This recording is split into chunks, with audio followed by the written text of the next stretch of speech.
सर्व मंगला चापा के तय मड़वरानी रतनपुर माँ विराजे तोला के थे महामाई आना दाई नवरात्रि आगे आना वो रास्ता देखत बैठे हाँ वो घर के कुंदुबारी आना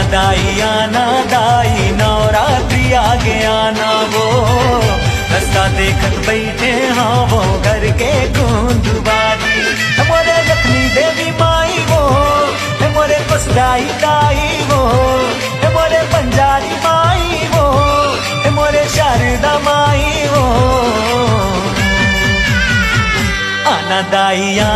दाई नवरात्रि आगे आना वो रास्ता देखत बैठे हाँ वो घर के